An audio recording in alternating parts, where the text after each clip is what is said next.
La cathédrale de Roskilde.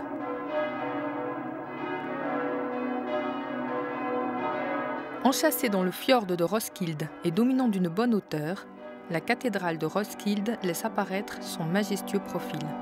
Cela fait plus de 1000 ans qu'une église est bâtie en ce lieu.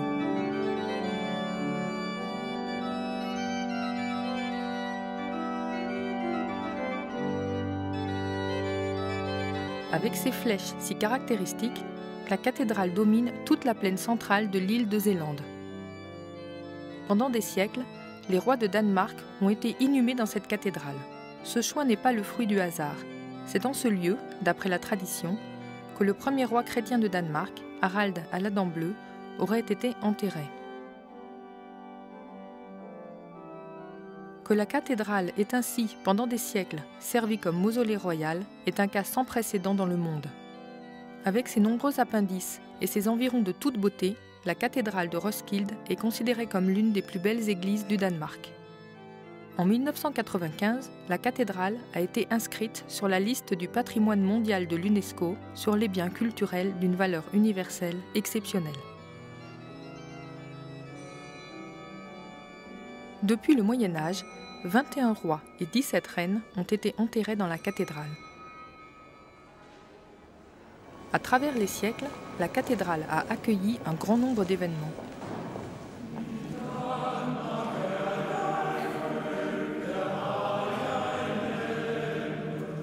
En 2006, s'est tenue une cérémonie commémorative à laquelle ont participé la reine Margrethe ainsi que les membres de la famille royale. L'objet de cette commémoration était le nouvel enterrement de l'impératrice Fédorova, fille du roi Christian IX, qui avait épousé le tsar de Russie. Après la Révolution russe, l'impératrice avait choisi de retourner vivre au Danemark.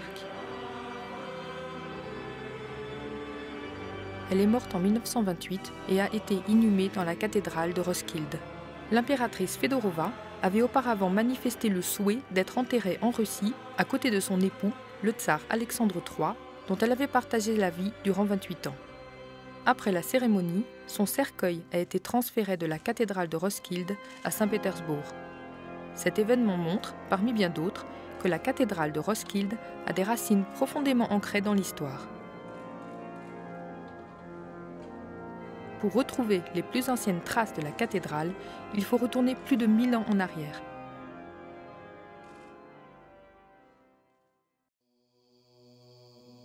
La première église trouvée dans ce lieu était probablement en bois, et elle remonte au temps d'Harald à la dent bleue qu'il avait fait construire en l'an 985. Vers l'an 1000, l'église en bois est remplacée par une église en tuf calcaire. Cette nouvelle église est consacrée en 1080. Au milieu du XIIe siècle, la brique fait son apparition au Danemark. Une église en brique de style roman voit le jour, dont le maître d'œuvre n'est autre que le très puissant évêque de Zélande, Absalon.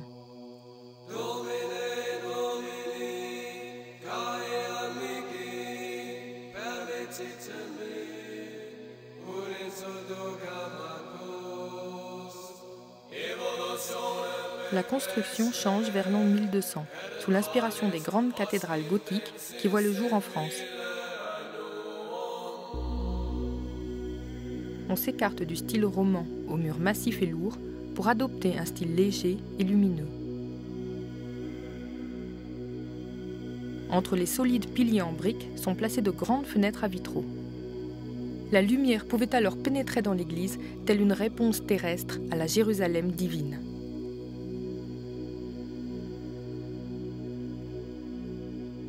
L'église est achevée vers 1280.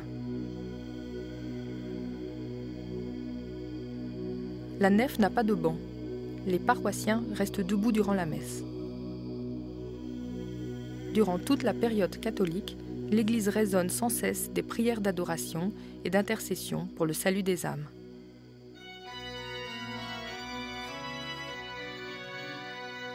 À partir de la nef, ont été construits de petits autels secondaires. C'est là que les prêtres disent des requiems, en particulier pour les bienfaiteurs de l'Église qui ont fait don des autels, entre autres. Le premier appendice construit au XIIIe siècle est la maison du chapitre. Peu de temps après est ajoutée l'arche d'Absalon qui relie la cathédrale au palais épiscopal. Au début du XVe siècle, sont présents 50 autels secondaires et plus de 100 ans après, leur nombre est d'environ 75. La flèche Margaret date de la première moitié du XVe siècle. Quant aux deux grandes tours de l'ouest, c'est sous Christian IV, au XVIIe siècle, qu'elles sont coiffées chacune d'une haute flèche à l'aspect si caractéristique. La célèbre chapelle des Rois Mages a également été construite au XVe siècle. La chapelle de Frédéric V, construite à la fin du XVIIIe siècle, est de style néoclassique.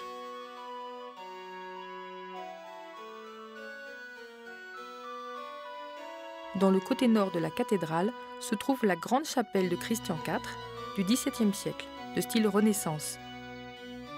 En 1924 est construite la chapelle de Glücksbourg.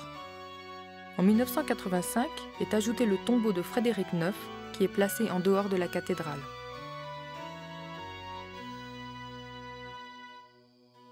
La partie la plus ancienne de la cathédrale est le chœur. Le chœur était la partie centrale de l'église durant toute la période catholique, et du matin au soir, il résonnait des prières et des messes. Dans le chœur se trouve un sarcophage, placé à l'endroit le plus prestigieux de la cathédrale. C'est celui de la reine Margaret I, qui avait rassemblé les puissances nordiques dans l'union de Kalmar. Après sa mort, en 1412, la reine Margaret I a été inhumée dans le cloître de Sorø, mais un an après, le cercueil a été transporté dans la cathédrale de Roskilde, ce qui a donné lieu à 3 jours de célébration. On pensait alors que Roskilde deviendrait le mausolée des régents de l'Union nordique. Mais l'union de Kalmar ne devait pas durer. Durant les guerres suédoises des années 1650, le sarcophage est endommagé et la robe dorée de la reine Margaret I est enlevée et emportée à Uppsala, en Suède. Le musée de la cathédrale possède une copie de cette robe.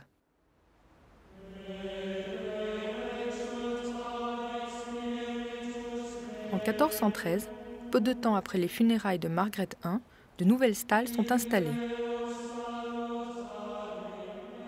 C'est là que les nombreux chanoines prenaient place durant les messes et les prières. Un chanoine est un prêtre qui appartient au chœur. Auparavant, le chœur était séparé du reste de l'église par des murs et des grilles. Sous les stalles se trouve ce que l'on appelle une miséricorde. Lorsque les chanoines devaient rester debout pendant les services religieux, qui pouvaient durer des heures, ils avaient le droit de s'y appuyer un petit peu. Tout à fait à l'est se trouvent 4 pupitres portant les symboles des évangélistes. Ici, l'aigle de saint Matthieu. Au-dessus des stalles ont été sculptés des reliefs présentant des scènes de l'Ancien et du Nouveau Testament.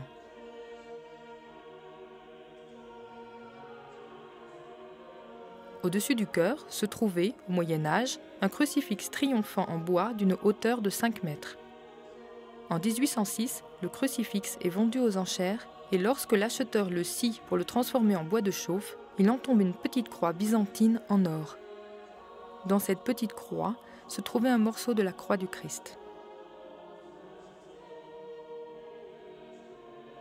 Au Moyen Âge, les grandes fenêtres de la cathédrale étaient recouvertes de vitraux. Les vitraux ont été détruits lors d'un incendie en 1443. Les piliers en briques, situés derrière le chœur, recèlent quelques-unes des plus anciennes tombes de la cathédrale. Selon la tradition, le premier roi chrétien de Danemark, Harald à la dent bleue, aurait été inhumé là. Au début du XVe siècle, la cathédrale dénombrait 50 autels secondaires et 100 ans plus tard, leur nombre s'élevait à plus de 70.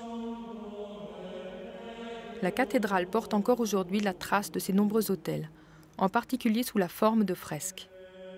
Les autels secondaires ont été fondés par des personnes fortunées qui espéraient, avec leurs dons, diminuer ou écourter leur souffrance au purgatoire et protéger leur âme de la damnation éternelle. Le saint protecteur de la cathédrale de Roskilde était saint Luc. Un jour, la cathédrale décide d'envoyer un détachement de chanoines à Rome dans le but d'acquérir une précieuse relique. Les chanoines reviennent avec le crâne de saint Luc. Luc était pape de Rome dans les années 254 à 255. Le crâne pouvait faire des miracles, et il est maintenant la plus importante relique de la cathédrale. Saint Luc se voit, entre autres, dans la chapelle Sainte-Brigitte, où il frappe de sa crosse le méchant dragon. Dans la même chapelle se trouve le petit diable, Tutivilus.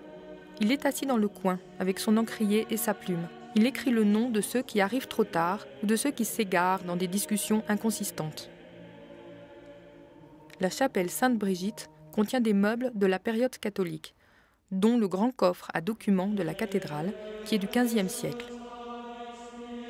À l'origine, ce grand coffre se trouvait dans la maison qui était aménagée pour accueillir le chapitre. La maison du chapitre est le plus vieux bâtiment de la cathédrale, et c'est là que les trésors étaient conservés. L'arche d'Absalon, située à l'est de la cathédrale, est du début du XIIIe siècle. Elle est construite en tuf calcaire et relie la cathédrale au palais épiscopal. Cette chapelle a été fondée par le premier des Oldenbourg à avoir régné au Danemark, le roi Christian I et la reine Dorothea.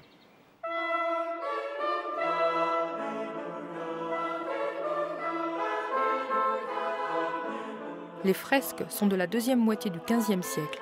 Elles comptent parmi les plus grands ensembles de décoration murale du Moyen-Âge danois.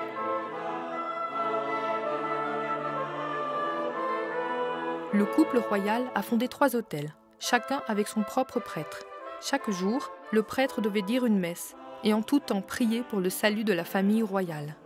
Cela explique la présence des saints sur les murs qui pouvaient ainsi faire intercession. Sur l'une des voûtes, des images de la mort du Christ et du jour du jugement. La voûte céleste avec des anges qui jouent du luth, de la harpe et de la corne. Un bouffon tout à fait terrestre fait contraste au ciel en jouant de la flûte et du tambour. Un roi parade dans son costume d'époque. Il porte des chaussures pointues et des sortes de galoches en bois.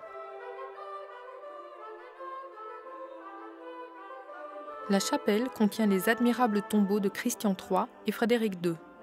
Selon le style de la Renaissance, ils sont construits comme de petits temples antiques et décorés d'une ornementation inspirée de la Rome antique.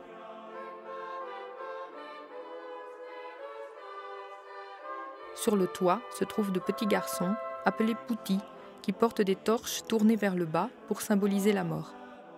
Sur l'une des colonnes sont dessinées des marques rouges. Elles indiquent la taille des personnes royales qui, à travers le temps, ont visité la cathédrale.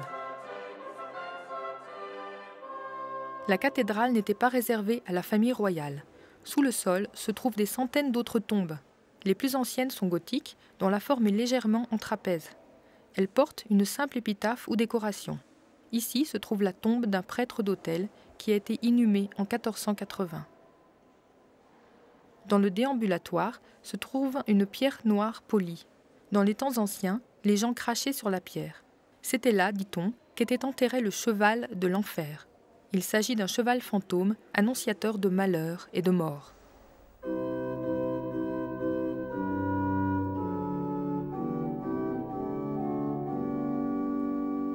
La majeure partie des tombes de la cathédrale sont du XVIe et XVIIe siècle.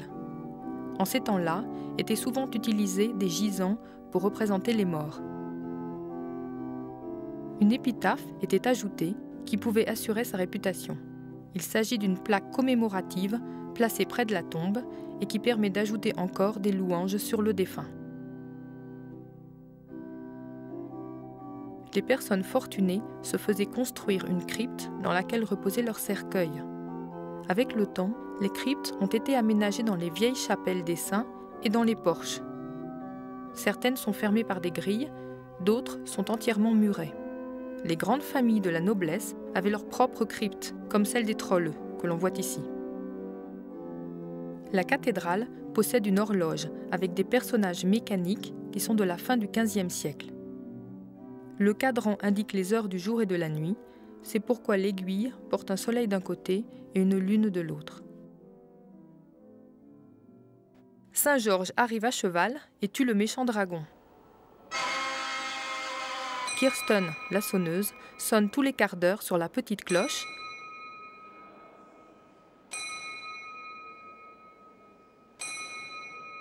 et Pierre l'assourdisseur sonne les heures sur la grande cloche.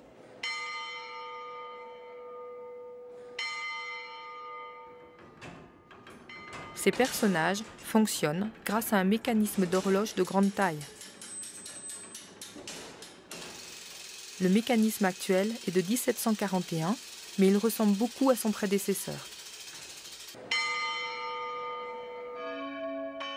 La première flèche Margaret datait de la première moitié du XVe siècle, mais elle a été remplacée de nombreuses fois depuis. Elle avait pour fonction de sonner l'appel aux prières du chœur.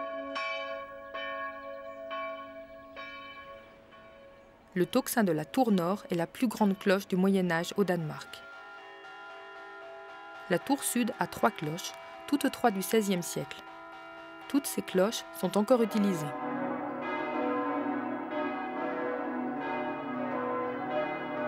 L'ancienne ville médiévale de Roskilde possédait 15 églises et 5 cloîtres. Or, la réforme de 1536 devait profondément modifier la ville et la cathédrale. Durant la Réforme, les archevêques danois furent emprisonnés. L'église danoise fut séparée de Rome et le roi se mit à la tête de l'église. Dans ce vieux bastion catholique qu'était Roskilde, les changements n'ont pas été accueillis dans l'enthousiasme.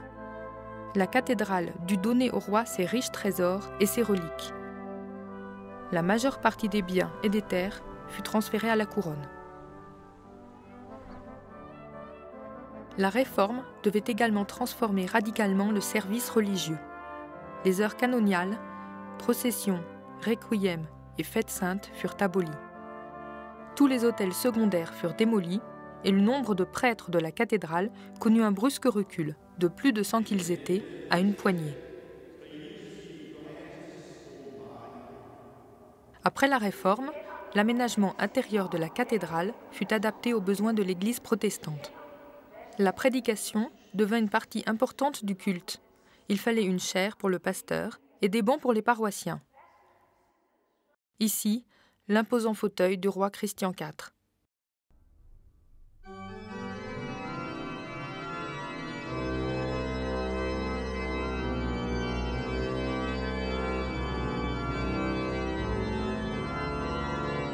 La cathédrale reçut en 1555 de nouvelles orgues réalisées par le facteur d'orgue hollandais Herman Rafaelis.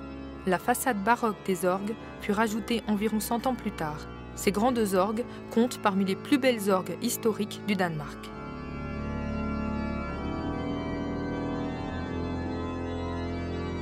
La cathédrale reçut également un nouveau retable. Réalisé à Anvers vers l'an 1560, il est tout en bois de chêne doré. Il est presque entièrement recouvert de feuilles d'or qui sont posées par-dessus une couche de craie sur le bois. Ce retable ouvert illustre les différents moments de la semaine pascale.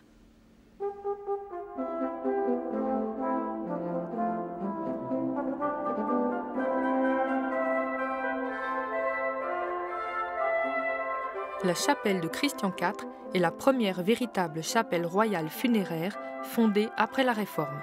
Elle est typique de la Renaissance hollandaise. De part et d'autre des fenêtres du frontispice sont placés 4 petits garçons, des poutis avec des symboles de mort. Sur les rampants du fronton sont représentées les vertus chrétiennes symbolisées par 7 femmes. La chapelle funéraire, telle qu'elle se présente aujourd'hui, fut aménagée quelques 200 ans après la mort de Christian IV. Au milieu du XIXe siècle, le pays connut un fort courant de romantisme national. Cela apparaît très clairement dans les grandes peintures murales. La première représente la bataille du vaisseau de guerre, la Trinité, en 1644. Durant la bataille contre les Suédois, Christian IV est blessé par un éclat de grenade et tombe, blessé. Les marins pensent d'abord qu'il est mort, mais peu après sa chute, héroïquement, le roi se remet debout sur le pont du navire. L'autre peinture montre le roi qui, tel un juge sage, découvre avec sagacité une supercherie. Les 2 peintures sont des années 1860 et ont été réalisées par Wilhelm Marstrand.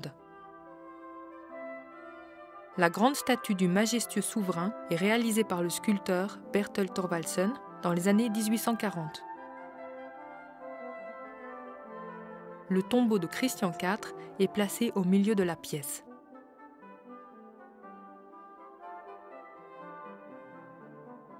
Les grilles en fer forgé, aux formes créatives, sont du forgeron de la cour Casper Finke. Elles font partie de la décoration originale des lieux. Entre les volutes apparaissent les monogrammes de la reine et du roi, entourés de créatures fabuleuses.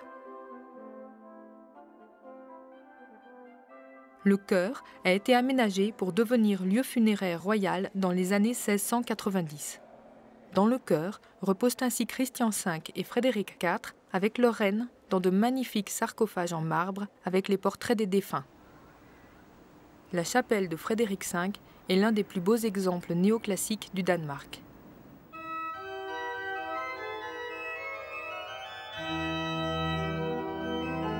Les architectes Harsdorff puis Hansen ont trouvé l'inspiration à Paris et à Rome.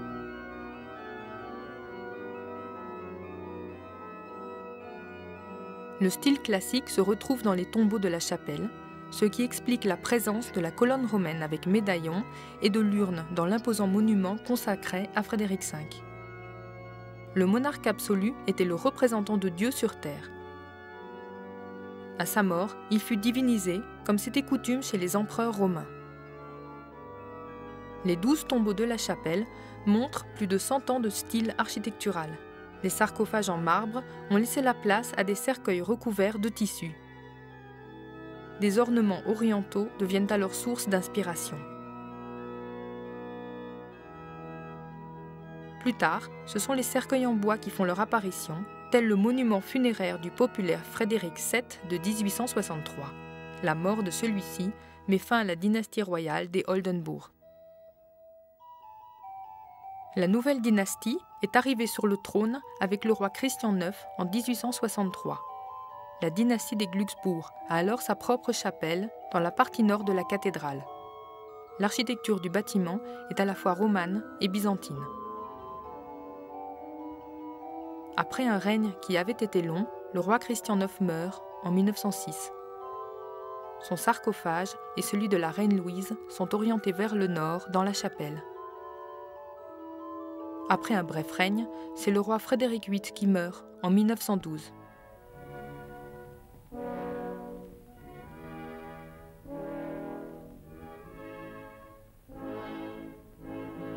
Aux funérailles de Christian X en 1947, nombreux sont ceux qui sont venus d'ici et de l'étranger.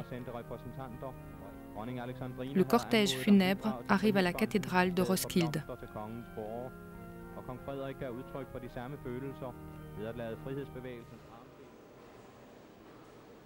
Dans la partie est se trouvent les tombes en pierre de Christian X et de la reine Alexandrine. Dans la chapelle reposent ainsi les 3 premiers couples royaux de la dynastie des Glücksbourg.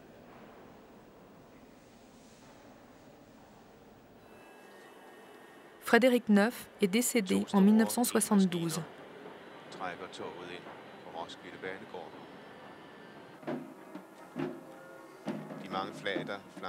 Les nombreux drapeaux qui suivent le dernier cortège du roi à travers Roskilde sont ceux des associations de soldats, des anciens combattants, des clubs de sport, de la Croix-Rouge, des associations de la jeunesse.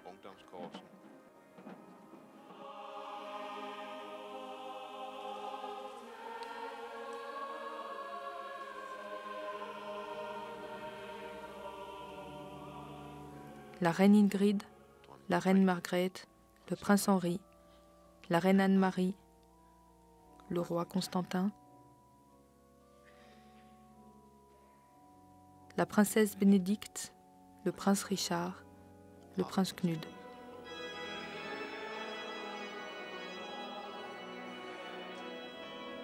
Le nouveau tombeau royal, placé à côté de la chapelle de Glücksbourg, a été inauguré en 1985.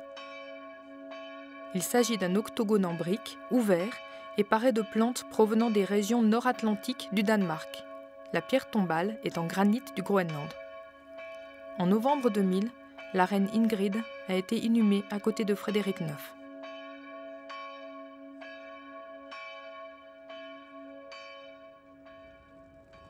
À travers ces 1000 ans d'histoire, la cathédrale de Roskilde a connu plusieurs incendies. Le plus catastrophique s'est produit en 1968. Lors de travaux de restauration, un incendie se déclare dans la flèche Margrethe. des véhicules de pompiers arrivent de tout le Zélande à Roskilde pour éteindre le feu. On craint alors qu'une partie du toit et du dôme ne s'effondre sur le chœur. Des objets d'une valeur inestimable sont alors protégés ou retirés en toute hâte de la cathédrale. Après des efforts acharnés, l'incendie d'une rare violence est enfin maîtrisé. La flèche Margaret a entièrement brûlé et la chaleur a fait fondre ses 2 cloches. La plus ancienne, remontée du XIIe siècle. La flèche Margaret est reconstruite et de nouvelles cloches sont refaites à partir du métal des anciennes.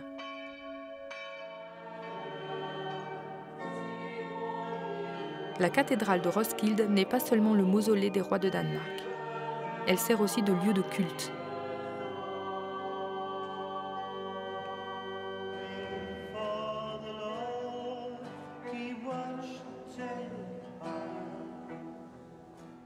Les cultes de nuit sont des moments de recueillement et de calme.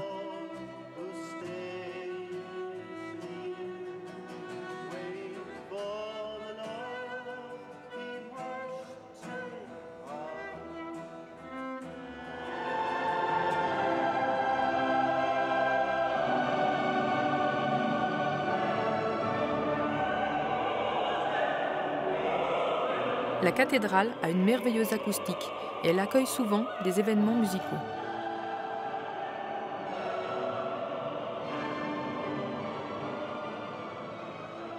Elle est fréquemment utilisée pour des chorales liturgiques.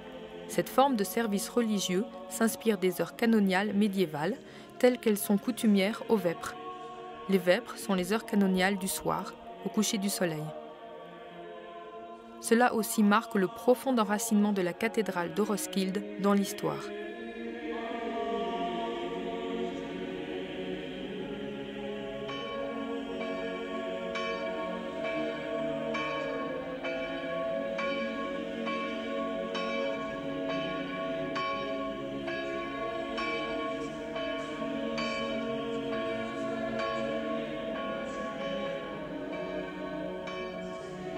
Traduction et narration, Laurence Cadier-Pedersen.